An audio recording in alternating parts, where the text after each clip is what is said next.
Okay. Start again.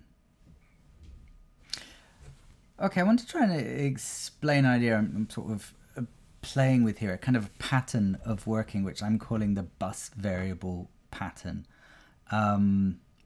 or kind of like the hyperspace pattern. I'll try to explain what I mean. But so I'm working on this sound here, which is quite a big one, as you can kind of see.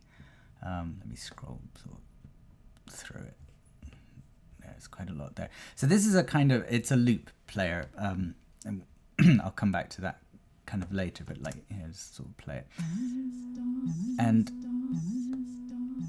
in this sound, we have like, it's playing a loop, and there's this end of the loop and a start of the loop. Kind of parameters there. Now, these parameters, they're going to be used at audio rate, but they're used sort of throughout the sound. Now, the sound flow diagram here, you normally think of this as a kind of a flow of the signal. And of course, the signal for this loop end is loop end variable, if you like, this loop end value. Well, it has to go to various places within the sound. And like here it is way over on the left here. It gets used sort of in this little section here. It gets used in several places. It gets used sort of in this part over here, and so on. And the point I guess I'm trying to make here is that this, if you were doing this in Capitalk, you'd use exclamation mark loop end, and you could kind of put it wherever you want, and it wouldn't appear with lines all over the flow, which is both an advantage and disadvantage. And I think there's sometimes when you're working in a flow, you sometimes want to see certain signals as you understand how they kind of go through the processing pattern, particularly the audio route as it goes through. But I think there's some kind of control signals usually, which are more like a kind of infrastructure or background, especially these things like this loop end, which could occur all over the sound to make it work properly. And I think sometimes with sounds like this, it's less valuable to see the connections, because the connections are kind of long and hard to follow and make the whole flow more messy. So this is where I kind of want a hyperspace connection, in the same way as like Capitalk. You could put a Capitalk expression here and there and there, and it's all the same Capitalk expression. So I was thinking about how can you do this? And I think there is a pattern that I'm trying out here, which is to use a variable. So at the moment, I mean, this is going to get a bit more complex later, which is particularly why it's valuable doing this. But right now, this is literally the loop end parameter variable, which could be a sound, or it could be, you know, it's an exclamation mark variable at the moment. So if we, if we scroll over it, I'm constructing all this, as I often do, with a script. And in this script here, this is kind of just my development script, but this is the script of the sound itself. And this script here, I'm adding a new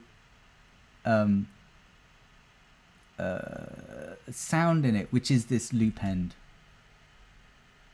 sound, if you like, this loop end signal, which I want to pass around the place. And I'm going to add it as an extra sound to the script. And here I'm going to put BV on the end for bus variable. So what I mean by a bus variable is I'm thinking of a bus signal as this kind of hyperspacing signal. It's a kind of an invisible signal that you can pass around, but it doesn't necessarily turn up in your flow. And I'm calling that a bus, for want of a better name. So here we've got this bus variable, and drag me out of the way. So I'm just going to basically say that every occurrence of the loop end variable sound is basically this sound here in the script. And what that means is I can now go to all the places where that was and just replace that with a variable. So for instance here, and I know it's hard to see, but I know that coming into this minus sound here is the loop end sound there. So I'm going to get a variable and replace that with that, and we'll call that loop end BV. There's another place over here. I know it comes into here. I'm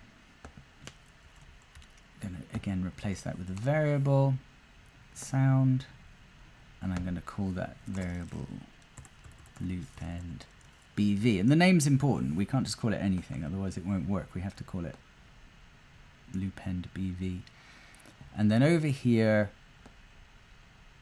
where it sort of first does something in the sound on the far left, again, we will replace that with a variable like this and call that loopend BV. Now, so what this will do is when that script runs on the far right, it's going to replace every variable called loopend BV with that sound. But we haven't got these connections running all over the flow. So run that. It still works. Great. And I mean, this is still a bit of a work in process. I haven't tested this tons. I want to see how this kind of works out. But I did a little test with memory writers on this, and it doesn't seem to be duplicating the memory writer. If you duplicate a memory writer, you get those kind of errors saying this memory location has been written more than once at time 0 seconds or whatever. And you don't seem to get that. So I don't think as Kyma compiles this sound, it's creating copies. I think they are all that same sound and it's just inserting it into the flow. So I think it is equivalent to just having one loop end here and then running those connections all the way across the sound. That's my hope. There you go. The bus variable pattern.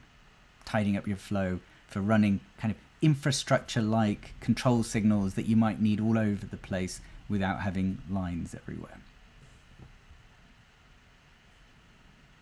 Press the stop button. Where is it? It's on the other one.